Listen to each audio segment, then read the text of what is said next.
Welcome to Dr. CM Edcast, your go-to resource for medical learning.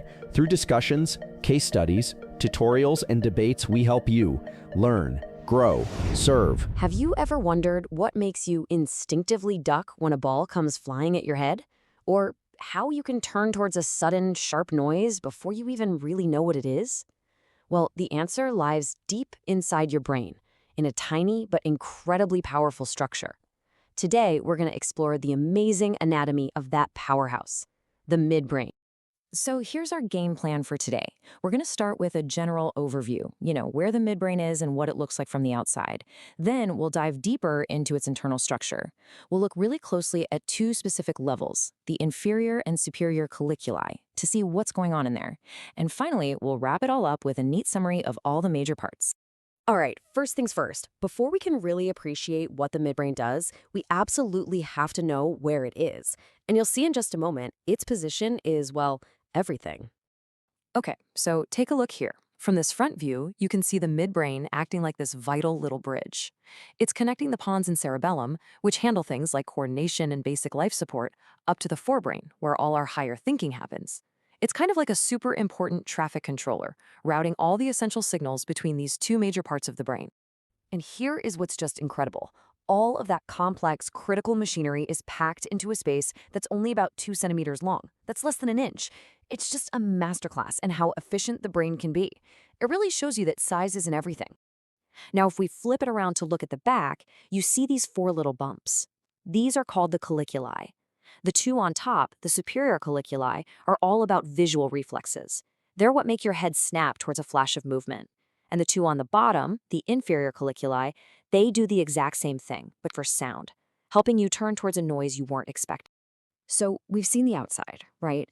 But the real magic, the real action is all happening on the inside. So how in the world is this tiny little structure organized to handle everything from our eye movements to our basic reflexes? To really see how the midbrain works its magic, we need to take a look inside, at a cross-section. This view really gives us the basic blueprint. You can think of it as a structure with 3 main layers. At the back, you've got the tectum, which is like the roof, and that's where those colliculi we just talked about live. The big middle section is the tegmentum, and then that huge base at the front is the crus cerebri. Now, each of these 3 zones has a very distinct job. The tectum at the back, that's our reflex center. The tegmentum in the middle is like a busy central station, just packed with control centers and information highways heading up to the rest of the brain. And the crus cerebri up front is the superhighway going down, carrying all the motor commands from the brain out to the body. Okay, let's zoom in a bit. Our first stop is a slice taken right through the inferior colliculi, which, remember, are the brain's main relay stations for sound.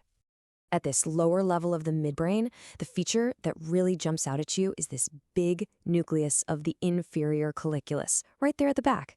This is the spot where auditory information gets processed and sent on its way, before we can even consciously register it as a sound.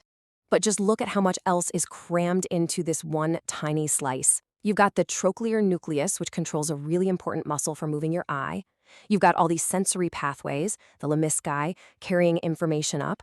And this part is absolutely crucial, the decussation of the superior cerebellar peduncles. That's just a fancy way of saying it's the spot where fibers from the cerebellum cross over from one side of the brain to the other, which is essential for smooth, coordinated movement.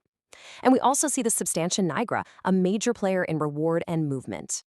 All right, now let's just move up a few millimeters. When we take a slice at the level of the superior colliculi, the whole landscape inside the midbrain, well, it changes quite a bit.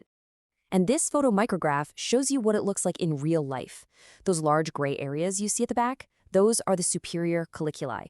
So if you've ever had your eyes and head just instantly snap towards something moving in your peripheral vision, you have these structures right here to thank for that. So notice the new players on the scene at this level. The whole focus shifts from hearing more towards sight and motor control. The oculomotor nucleus shows up, and this one directs most of your eye movements. We also see this large red nucleus, which is a major hub for coordinating motor activity. And yep, the substantia nigra is still here, which just goes to show how important it is throughout the midbrain. Wow, we have covered a lot of ground. So let's take a moment to put it all together and do a quick side-by-side comparison of these 2 really important levels of the midbrain. This table does a great job of laying out the key differences. So down at the inferior colliculus level, The defining parts are really the inferior colliculus itself and the trochlear nucleus. But when you move up to the superior colliculus level, the stars of the show become the superior colliculus, the oculomotor nucleus, and that big red nucleus. This is a really fantastic way to organize all this information and remember the complex geography of the midbrain.